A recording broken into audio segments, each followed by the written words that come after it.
In the Business Spotlight on News Talk 94.7 and 970 WMAY. It is another Friday, and that means it's another local first business. And today it's going to be Rogers HR Consulting, and Donna Rogers is with us for that. Donna, listen, welcome to the show. And first of all, tell us all about Rogers Consulting. Well, first of all, thanks for having me. And Rogers HR Consulting is actually a one-stop HR department for those small to medium-sized businesses who primarily don't have an HR professional on site. Or it could be one of the larger organizations that just has a busy HR professional and doesn't have enough time to do some of the project work or just wants a second opinion on an employee situation. You have got to be really busy, because when you look at the business front, I think you could paint 95% of businesses into two categories. Number one, they're cutting back, or number two, they're hiring like banshees. You know, one of the two. And, right. And I can imagine the ones that are hiring like banshees are really having trouble keeping up.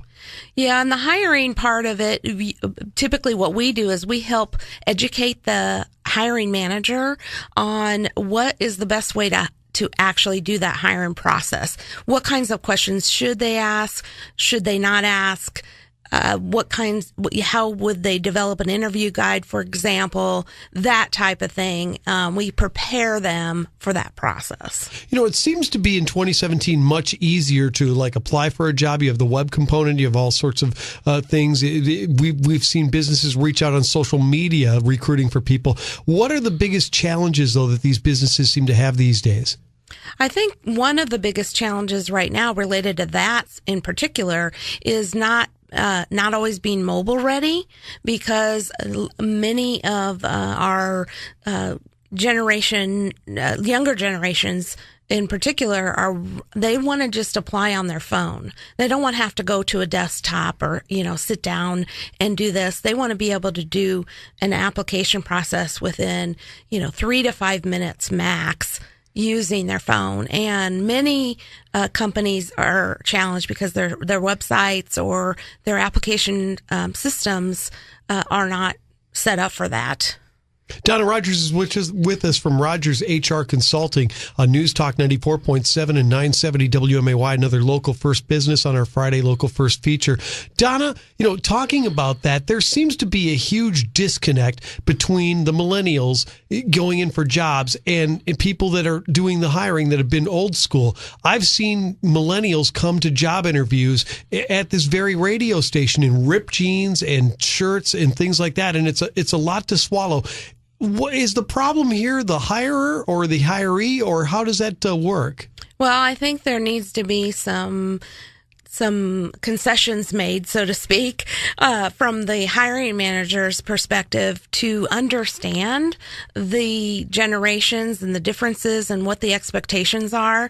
Because when I years ago, decades ago, when I was first being hired, I was really making sure I, as an applicant, was meeting the needs of the hiring manager. Well, now it's kind of a two-way street, and employers and candidates are really interviewing each other.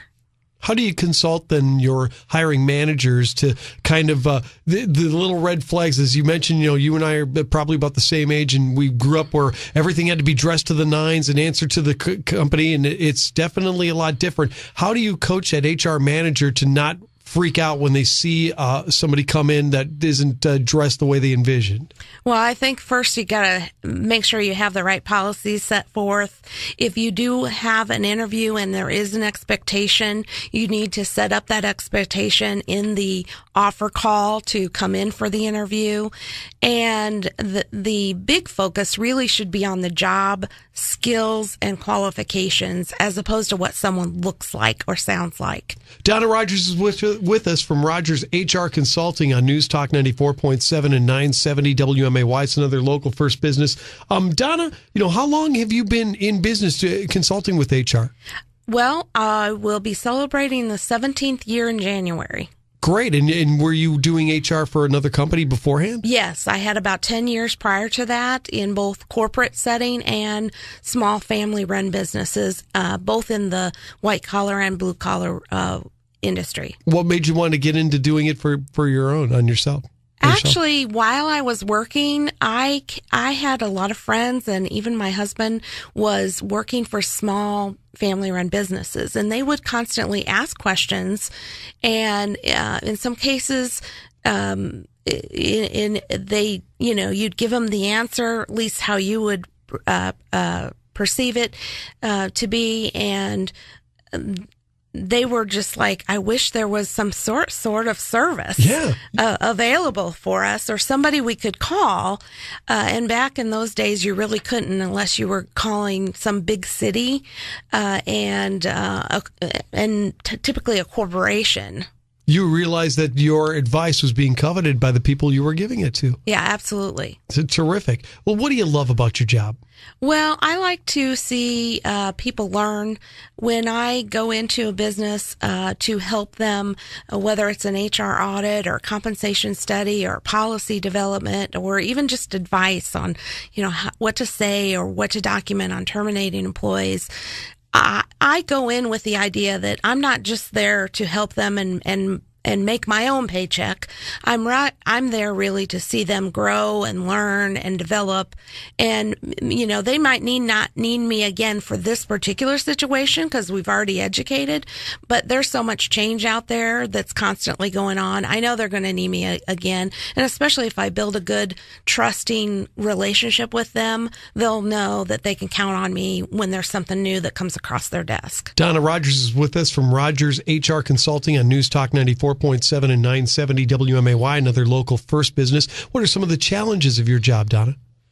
Challenges are keeping up with the technology, and the most important challenge is keeping up with legislation and changes in regulations. And I do that primarily by being very active on social media and following government organizations and other types of organizations that keep me alert of changes that I should be passing on to my clients. But that's probably the biggest challenges. Speaking of social media, we've heard a lot of stories of employers that have gone onto social media pages of prospective employees and made a decision based on what they saw or didn't see on those social media pages. Is that fair? Should an employer be doing something like that? Well, that's kind of one of those lines that you or fence you're walking. You could fall one way or the other. I advise them to do at least a Google search of an employee. They can get on social media as long as the candidates' pages are not private.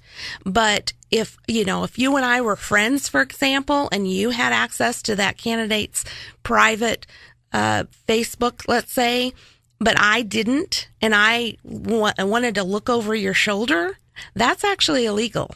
So those are some of the things that we kind of coach people on in terms of making sure that they know what they can and can't do. And then also with social media, you've really got to do a lot of educating of your employees, because I've had some clients where I would be working with them and I'll go on their Instagram page, for example, and I'll see all kinds of really, kind of sometimes nasty looking pictures or vulgar, and they don't realize they're out there and associated with them, but it's because they have an employee that has posted that kind of stuff on their private page, and they don't realize that it's showing up in their feed. Yeah.